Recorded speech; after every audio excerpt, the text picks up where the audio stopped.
Michael Walsh. He's a visionary leader, author, and founder of Walsh Business Growth. With over 30 years of experience, he helps service-based owners and senior leaders scale their organizations with clarity, strong systems, and accountability that empowers managers. He's the author of the recent book, Freedom by Design. His books are niche and designed to help leaders break out of what I would personally call firefighting mode to design an organization where people's performance and growth really thrives. I'm super excited, Michael, to have you on the Managers Mag podcast. I was studying your LinkedIn, your profile, and I have some questions. And the first one I had, where are there some of those pinch points? We'll call pinch points, friction points, where managers in the workplace or corporate place start moving to being what I think the ideal state is to be a strategic leader without losing the control of the team and day-to-day operations. Maybe we could kind of start there in what you've seen in your 30 years, some friction points, and just spin from there and start peeling that onion, if that's fair. What I would say is there are as many ways to grow a business as there are people, because we all have different skills, we all have different interests, we all have different areas of passion, and we also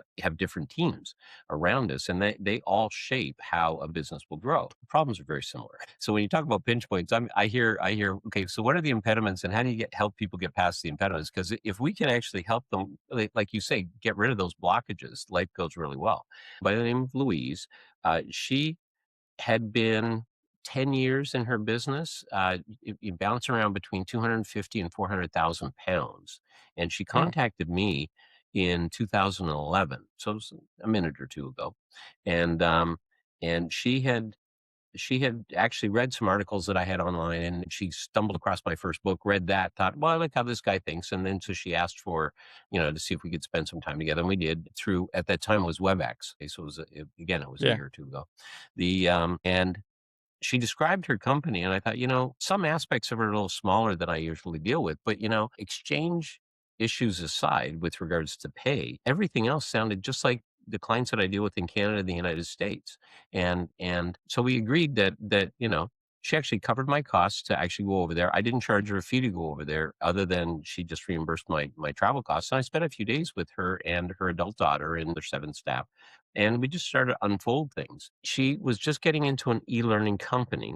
Okay. She had over the past year or so. But what had happened was that the bank at the time, Barclays Bank, had gone across their entire swath of small businesses and cut everybody's line of credit in half. And the reason they did that was a reaction to the recession in 2008. A lot of banks were still struggling after that. So there wasn't anything that she did wrong, but all of a sudden she found that she didn't have as much money available to her to support her as she was quietly growing and evolving this company.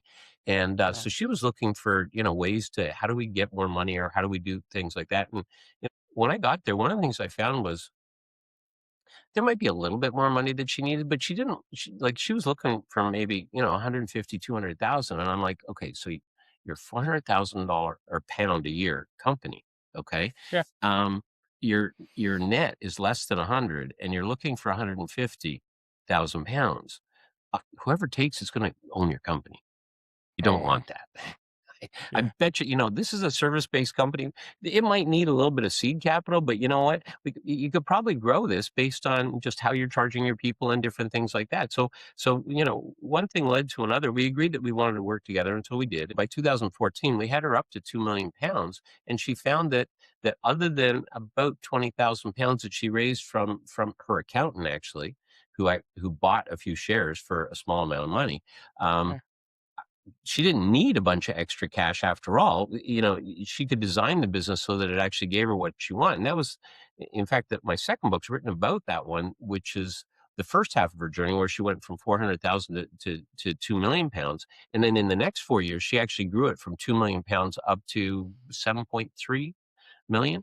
And then at that point in time, she put a bow on it and sent it on its way. And now it got bought by a PE firm, and they're growing it again, and there's other things happening. But it was interesting because she's a great example of looking at what I find is that after somebody's passed the first $1 million or 1 million pounds, and whether it's US dollars or Canadian dollars or pounds, they're very similar, because everybody's got the first goal. I want to get to 1 million.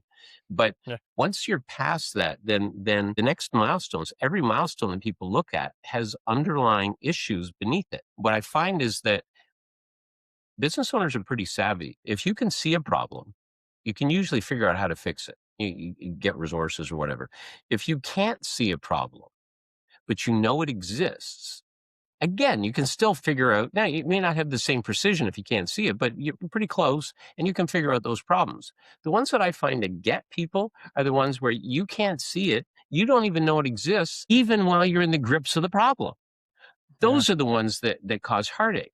And everybody thinks that once I'm past a million, everything's smooth sailing. But it's like, yeah, there's at 2 million, you get that. At 5 million, you get it again. As you're approaching 10 million, you get it again. And then there's this big chasm between 12 million and 20 million, where it's almost like no man's land. You're too big for the structures you had at 10 million, and you're too small for the ones to afford the ones you're going to need as you approach 20.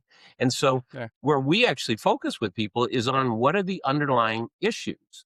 And I mentioned to you Hmm. before we got started, this book that I finished last year and published was, um, it was 3 years in the making because it didn't take me long to identify here's the problems that you have at each of the different zones. And we call them danger zones because it sounds kind of cool.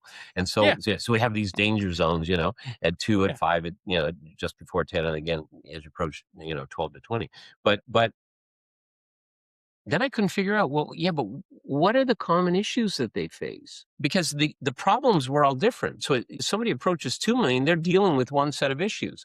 At 5 million, it's a completely different set of issues. And then between 8 and 10, again, it's a third set of issues. It's like, well, what do they have in common? We finally got a clue and figured it out years later. And here's what I discovered is everybody thinks that a business as it grows, it's all about the structures. You need structures for the business. And the truth is you're right. You do. You need structures to support the people in the growth of the business.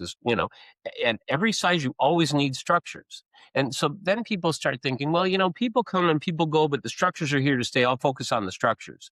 And the problem with that is that it's half right. Hmm. So you're in a situation where, yeah, you need different structures, but or you need to focus on your structures, but the structures are all going to change. I mean, if you take a look, okay, Paul, if you were looking at a company at $1 million a year in revenue, and that Hmm. same company at $5 million a year, and that same company growing to $10 million a year, the thing I ask is, what do they share? Well, hopefully have the same owner.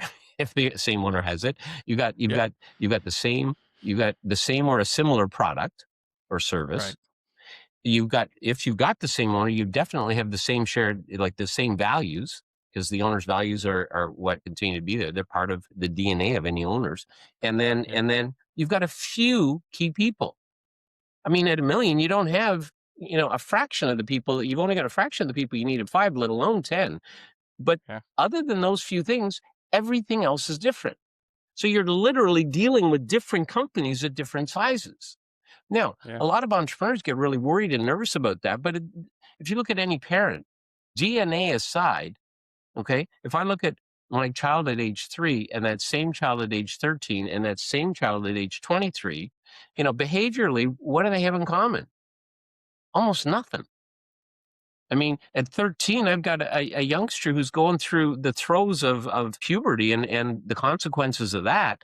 And acne is this whole thing that's like, where did this come from?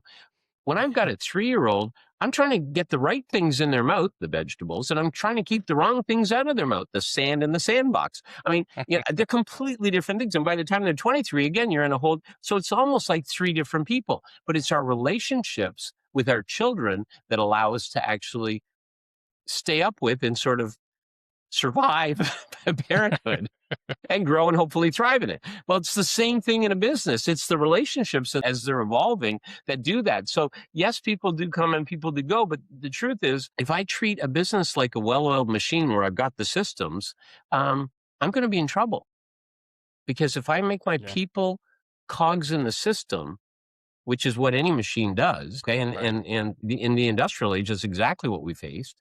We're in a situation where people feel controlled and nobody wants to be controlled. People want to have a level of autonomy. They want to have a say in what goes in. So what we do is I said, well, what if your structures are critical? but you're going to grow past your existing structures. So given Mm. that that's the case, it's like, okay, as we build new structures, you see, you've also got more people coming in. So it feels a lot like herding cats. What people end up doing is I've got more people and my structures are breaking. Then they try to put new structures in to get people to do what they want them to do, rather than putting in new structures that support people to be at their best. And what I Mm. find is that that sounds all nice and fine, but the truth is it's about as hard-headed and brass tacks as you can get in business. If you hire good people and you give them the tools to do their job, they're happier and they do the job and they're far less fuss. It's only when we Yes. try to control the people that it creates an issue. So instead of looking at people as a well-oiled machine or a business as a well-oiled machine, we look at it as an intelligent ecosystem.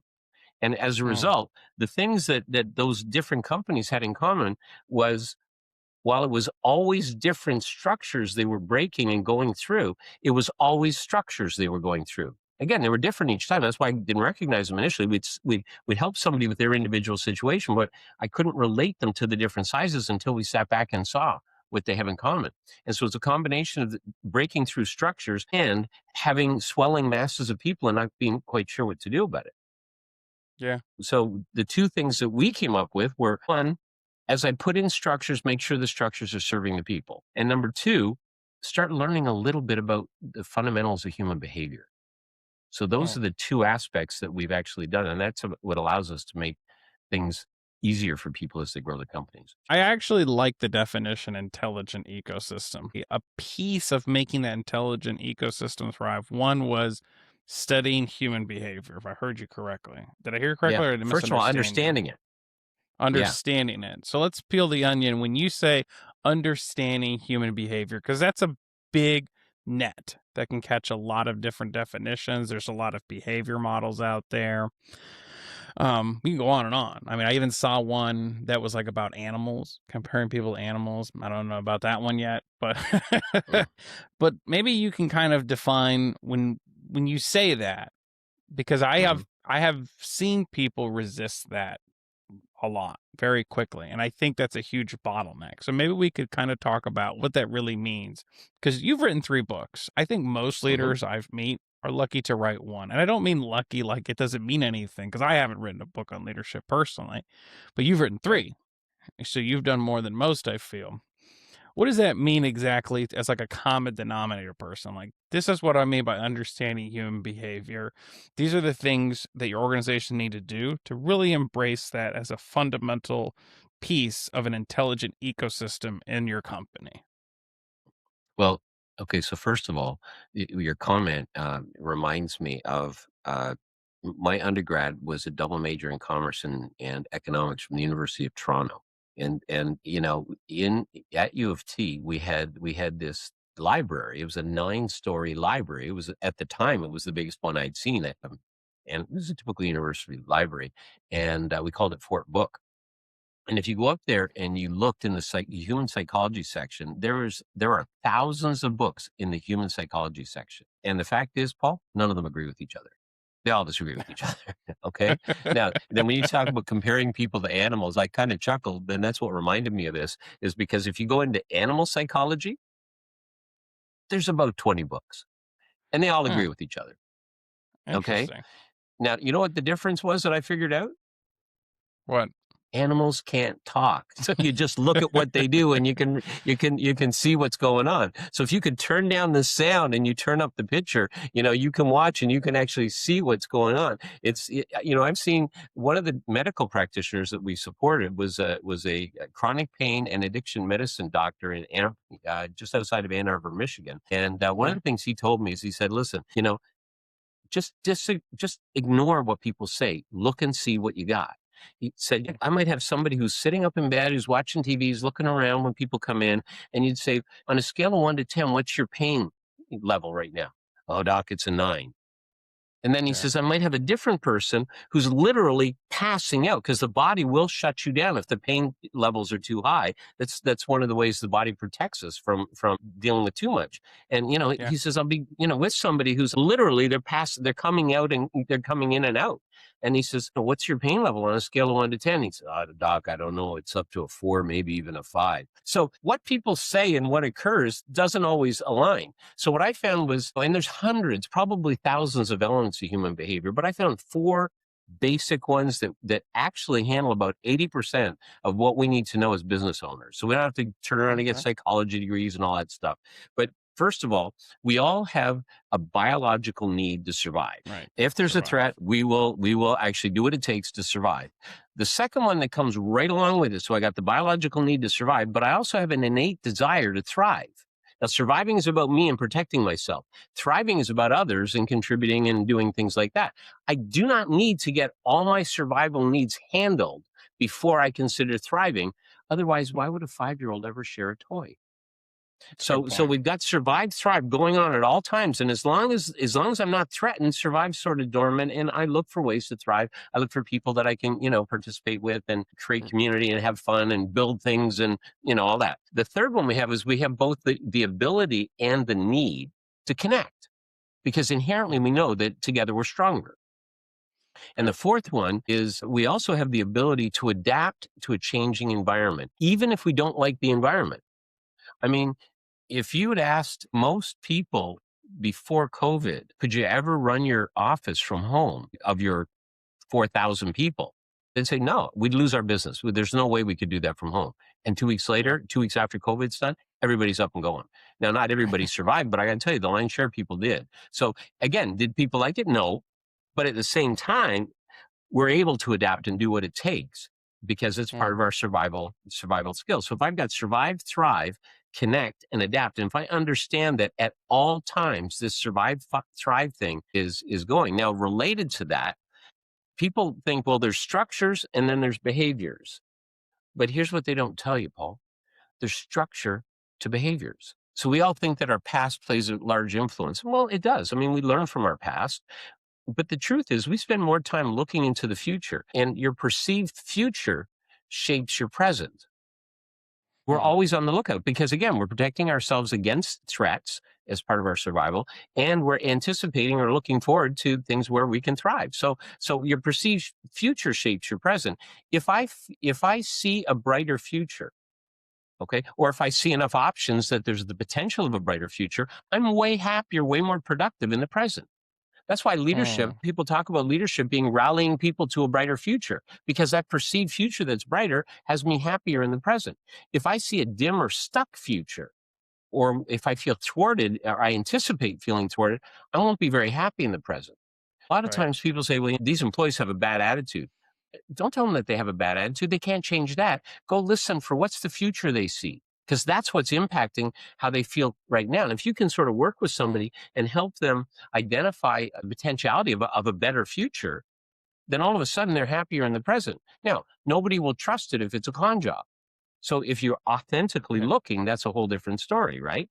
So those 4 simple elements of human behavior, it's amazing how far you can go just with those simple elements. When you find people Mm. are at odds with each other, okay, who's got a fear of a loss here? Who's in survival mode about what they might lose? Who's trying to overtake something because they're trying to protect themselves? I mean, it's amazing how most things can be actually reduced to that. And if I see Mm. that and it's like, okay, how can I support these people? Now if I have good people. Now, I also discovered that I made mistakes in hiring. That happens too. We've Yeah. all gone through that. I mean, you know what they say: experience is usually born of scar tissue. But if I've got good people and they're having troubles, that just means I haven't got the structures for people right yet.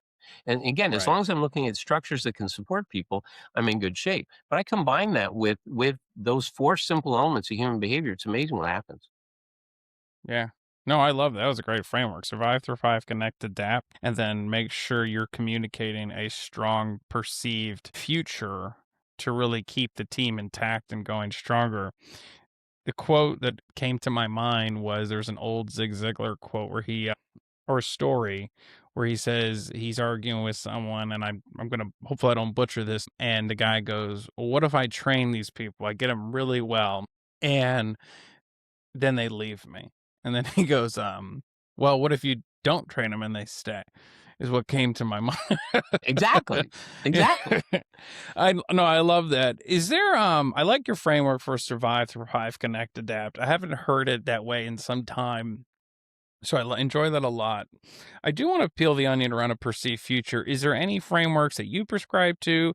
Is there any type of, if somebody is listening to this and they say, and let's just take me, because I would say I'm a good presenter, but if you Hmm. challenged me and said, like, now go sell a perceived future, I would stall. And I've worked with 500 companies, spoken to thousands of people, but even still to this moment, I would still stall if you asked me that question. Is there some framework, some insights, and how someone can better communicate a better perceived future in their current state that you can say, hey, here's the first step if you're struggling at communicating a perceived future? I'm just kind of curious if you have some thoughts around that question.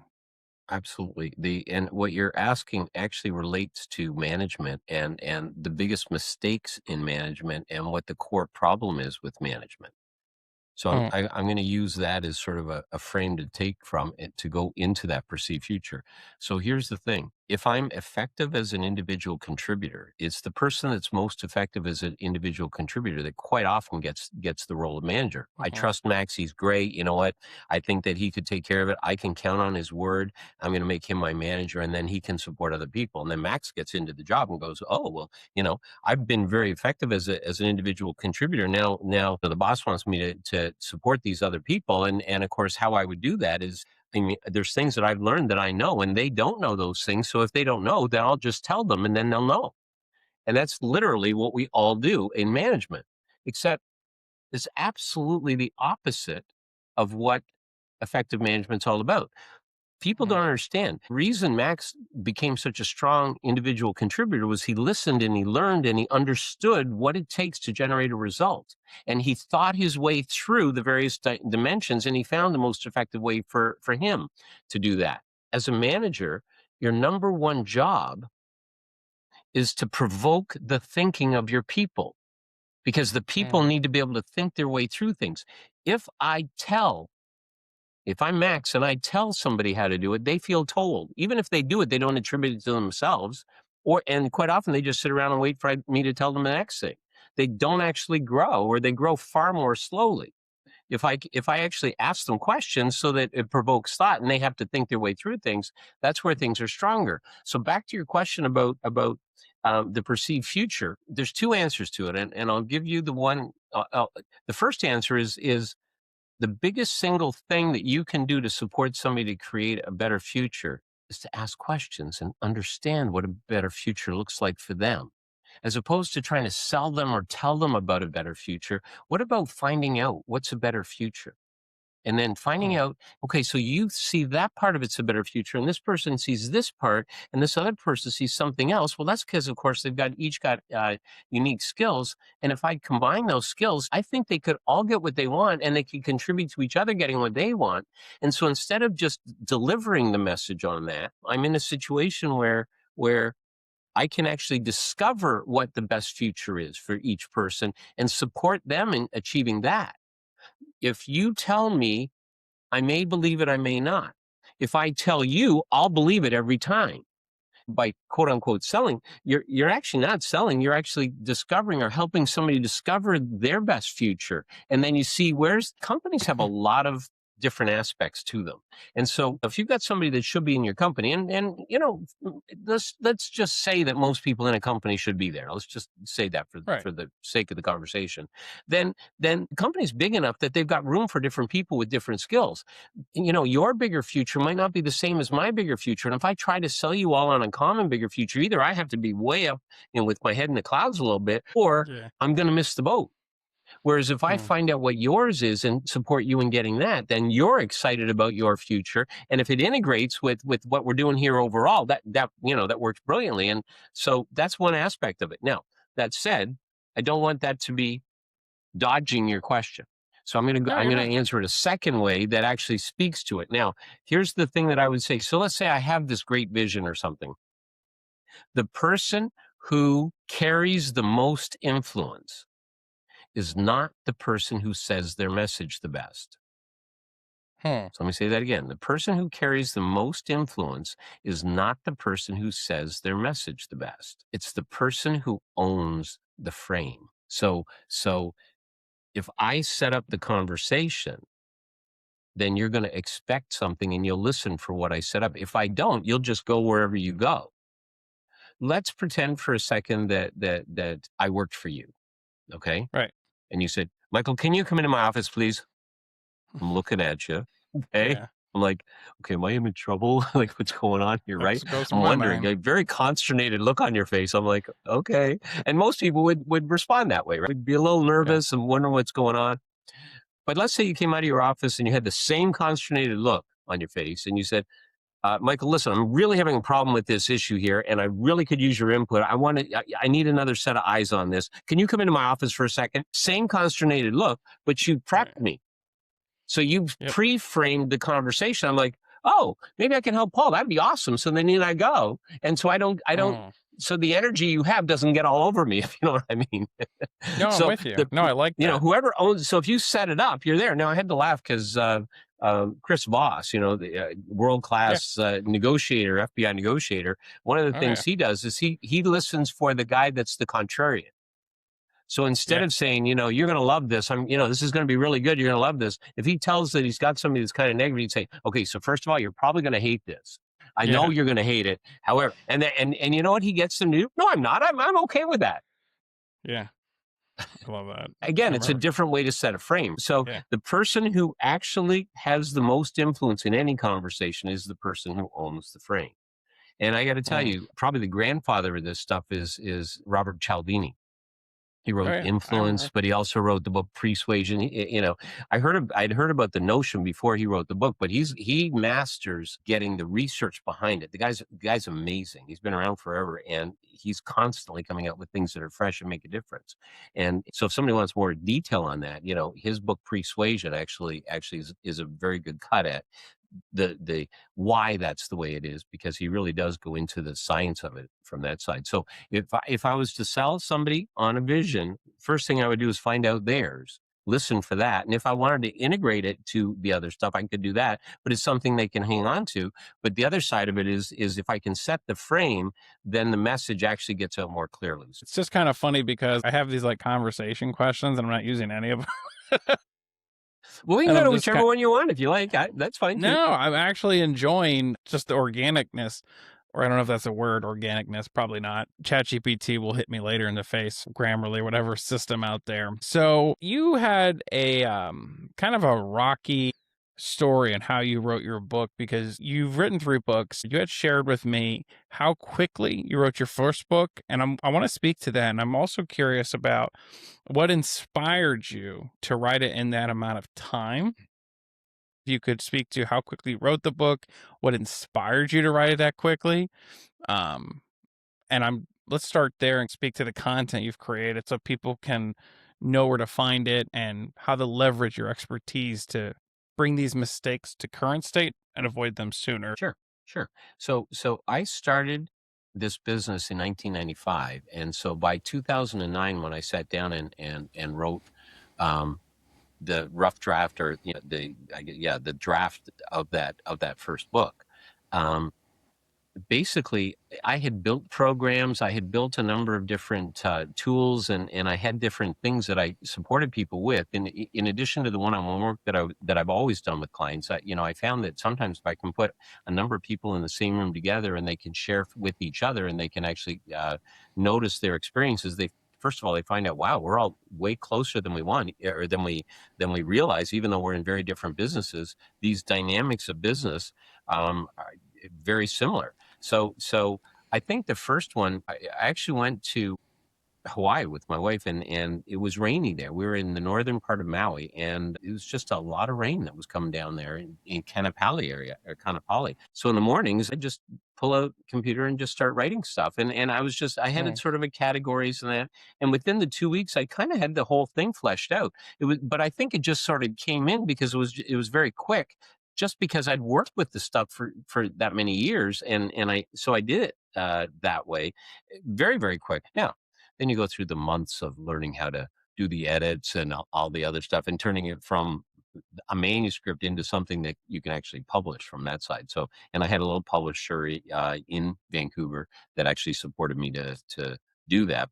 But that's the reason why. I think it was just sort of stuff came out of my mind and went down. Now, I would also say that that was my first attempt at a book.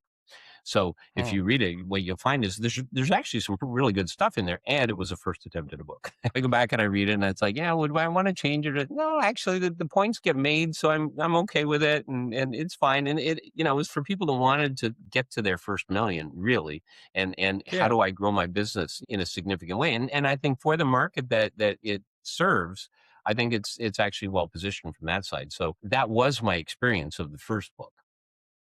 Was business growth by design, which kind of your playbook? Is it? I don't know if it's a good frame. Correct me if I'm wrong. To how to get to your first million with business growth by design. Is that correct? Is that the book, or is it thinking big is not enough? I just want to know which Yeah, one we're referring to. how to tap your potential without getting tapped out. So Yeah, again, even then I was looking at helping people overcome the impediments. Like a lot of people, one of the things that's in that book is about taking time off. What I find is that a lot of people think that time off is a reward once they achieve a certain level of something. And what yeah, I also found was some of the clients that I was working with, one of them in particular was this woman. She was a president of a company, and we had helped her grow from, I don't know, I think it was like 1.6 million when I started with her. And within, 6 or 8 years, she wanted their company wanted slow, stable growth. But within 6 or 8 years, they were at 10, and they had a little yeah. side company that was 1.5 million. But this woman was a marathon runner. And I said, Oh, so why don't you run every day? She says, are you kidding? That's how you blow it. She says, if I don't have oh, rest periodically, this isn't going to work. And I'm sitting there, it's the same in business. If people don't actually take time off, if they work too hard, they're actually going to get in the way of their own success. And what I found was that, school teachers took off. I think they had like 12 weeks off a year. They get 9 weeks yeah. in the summer. They get 2 weeks at Christmas time, and then they get a week at spring break for a total of 12 weeks. Now, if I took 9 weeks off at any one time, what I found was I wouldn't have clients to come back to. But you know what? I could always meet with people on a Thursday or Friday and meet them again on a week, Monday or Tuesday. And I could literally take a week off. So I first discovered that when, you know, I started my business in 95, and in 1996, even though I was 1 year in business, it had been 3 years since I'd had a holiday. And Yeah. my wife kicked me out. She said, listen, go, our child was ill. So we couldn't both Uh, go. And we thought, well, okay, fine. Well, let's just cancel. She's like, no, no, no, you need it anyway. And I'm, okay, hang on a second. You want me to go on a holiday alone? And she says, yeah, you're exhausted. I'm like, hang on. So you want me to go alone? We were talking about going to Mexico. You want me to go to Mexico? I've never been to Mexico, but you want me to, well, yeah. and then I thought I couldn't even get my head around it. So then I finally thought there are people that go to conferences all the time, and I thought, well, there weren't conferences for guys like me at that time. So what I Yeah. decided was, it's like, well, I could make my own conference. So I literally took a 4-inch binder on customer satisfaction surveys, packed it in the bag, and I actually went there. And the first thing I did was when I got to the hotel within, I don't know, 8 hours of getting there, I literally crashed and I slept for 16 hours straight. Really? I Oh, needed wow. some rest. And then by about, this was one of these Friday to Friday little excursion trips. And by about Tuesday, I was thinking, I haven't gotten to my conference yet. And so I Yeah. was there by the side of the pool with my hockey team's hat on, and sitting there reading this 4-inch binder on customer satisfaction surveys, because I was thinking, and I did that, and I'd read for about 45 minutes, then go take a dip in the pool and stuff like that. Somebody would bring me a beer, and this is pretty good. I kind of like this. Well, by Yeah. Friday, by the time I went back, I was all charged up, and that next month, I sold over $10,000 of customer satisfaction surveys in addition to my regular stuff. And I was only making about $10,000 a month at the time. So I was like, this Really? vacation thing, this is a good thing, you know? So then I took over the next 15 months, I took 8 weeks off, and it was, sometimes it was my wife and I, sometimes it was all my wife, daughter, and I, and it was different people at different times. But and sometimes I would go away on a conference or something. But every time I took time off, I come back so much fresher that I kept making more money. I thought anybody can take time Hmm. off and actually reduce their income. But I was looking at, how do you take time off and actually make more income as you come back? And that's when I really got clear. You need to be fresh. And one of the reasons why people weren't achieving what they wanted is because they actually wore themselves out so much that they're treating the time off as a reward rather than a necessary element of growth. And that was Hmm. just something that really struck me. And there was a number of things in that book, but that was one of the ones that stuck out for me. I like that a lot. A necessary element of growth is time off. So, business growth by design, thinking big is not enough is kind of the evolution of that, where you start to kind of see that growth of how to have $1 million. And really, it sounds like have a little more better balanced life as you have those growing pains. Talk to me about freedom by design. This is your recent book. What people can expect if this is the first time they've heard of freedom by design, and why this is an important book that if you pick this up today, here's like the ultimate evolution of what you currently have trained. Is this a caveat of more of what's to come? Talk to me about freedom by design. The book Freedom by Design is for established business owners. It's like once somebody's passed their first million, what are the underlying structures that they hit as they approach 2 million? And so I actually list those out. And what are the underlying structures they hit when they get just past 5? Because they're different structures. Again, if we Right. don't know that these structures exist, then we do get caught by them. And so this identifies what I call the danger zones, those underlying structures in each of those 4 areas. Is approaching 2 million, just past 5, between about 5 and 6.5, between 8 and 10, just as you're approaching 10, and then that chasm between 12 million and 20 million in revenue per year for service-based business. And what are the underlying issues that, and it wasn't one thing, it was a combination of outstripping structures and swelling the numbers of people at the same time. Because a $5 million company has more people than a $1 million company does, for example, but not being quite sure what to do with them, and not really understanding how this survive, thrive, connected app really plays in there. And then, Yeah. and all that. And so from that, I actually built something I call the Freedom Framework. And Freedom I framework. don't believe in paint by number. If you do this for your business, then your business will work. I'm like, again, did I mention that there's as many ways to grow a business as there are businesses because everybody's different? So any formula it might serve some of the people, but it's not going to serve most of the people because everybody's different. But since the problems are similar, and if you can find a way to overcome the problems, first job is identifying them. And so I actually have 7 pieces that if you put these pieces in place, you're in a situation where you can actually move past the problems and grow your business in a way that really works for you. So you're not Yeah. following somebody's prescribed structures or systems and all that. For example, I know that there are consultants. One of the clients or one of the cities we've done a lot of work in is Denver, Colorado. Love that Okay. city. Yeah. And we actually I was dealing with different dental clinics in that city. Somehow got referred, well, they refer you to their friends. And Yeah. we'd have 4 different dental clinics who all had completely different ways of achieving the levels of growth they had. And they Oh said, wow. okay, well, you've done stuff with dental clinics. Do you have the system for dental clinics? No. It's like, how do you take the skills of the people? And so they all grew, but they all grew based on completely different ways of doing it, based on the skills of each different dentist. And Right. it helped that I understood the dental profession, having gone to school on the first one. But Yeah. the other side of it is how do you tap the power of your people? Because that's really the X factor in any business. Is if I can tap people at where they're really strong, my business just goes better. So Yeah. one of the things we did was I've got the, like I said, I've got this 7-point framework in the book, and it starts with rethink the core of the business. We've always Oh. had we've always had there's your profit and customer value. But you know what?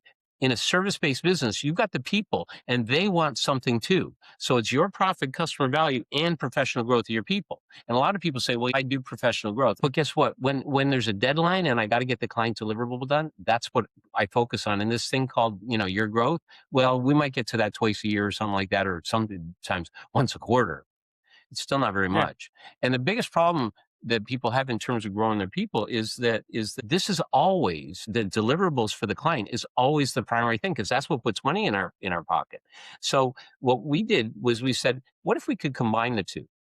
So we actually have a career development growth plan. It's actually in the book, and Yeah. there's a bunch of questions you could ask. But the other side of it is that then how do I integrate that so that on a week by week basis, as I'm talking about supporting them and getting the job done, I can take 1 or 2 minutes on how is that supporting your growth.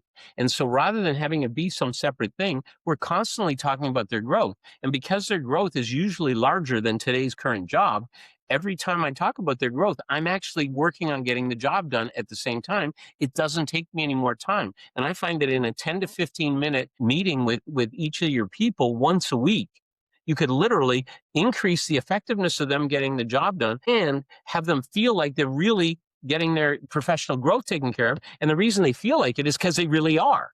And it's Yeah. not actually that hard. And so we go into a whole bunch of things, like train and grow the people and what to do with that. Hiring smart, focusing on the teams, grow your managers, develop your leaders. And then probably the most, well, I won't say the most important, but one of the key pieces in that whole thing is preparing for unexpected change, because I could be doing Right. all this stuff and it sounds great, but then something comes from left field and all of a sudden all my plans get scuttled. So the question is, how do you do that, in an environment that's constantly changing with constant pressures on it? So by building that little framework, we call it the freedom framework. It's just pieces to look at in how do you support your people and stay sane in the process, because otherwise you can talk about an ecosystem, but what does that mean anyway?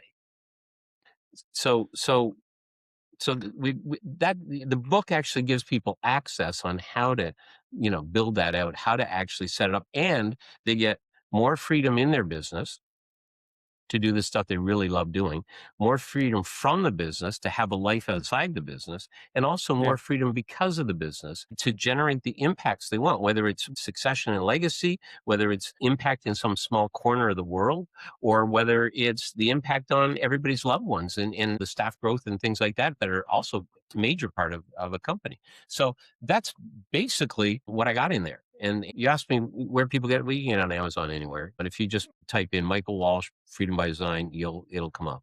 If somebody wants to start with the Business Growth by Design book, since I think that's like start point, and then go to Thinking Big is Not Enough, do you have any like exclusive promotions on your website rather than somebody going on Amazon that you want to speak to? Like, hey, if you go on and you start with Business Growth by Design, you can use this code to get like a $5 off. I'm just Well, spitballing here. actually, the one that we do have a promotion that we're doing. For example, for your listeners, here's what we would do. If they drop us an email, info@walshbusinessgrowth.com. Our website is walshbusinessgrowth.com. And if they just send a note to info at, and let us know they heard about us here, we'll get them a free copy of the book. Oh, wow. Okay. Thank you. So, yeah, That's very and kind. we'll cover the shipping and all that other stuff. We'll have it sent out directly from Amazon. If they want like a hard copy of the book itself, if they want a digital copy, we can just send that electronically. If they want an audible copy, because we also have it so you can hear it, we can have that sent out as well. So here's what I find is the more people's hands this gets into, the more of a quiet difference it can make. And that's what I'm interested in, is how can the work that we've done here make a difference and support people in what they want, because everybody's got all their dreams from their business. You don't go into business saying, well, I think I'll go into business now. That's way too much work. You got to have some reason you want to do it. And you know Yeah. what? If we can help them achieve what they want because they've read something that makes a difference, and it was that one thing that helped them overcome a block, delighted to do that.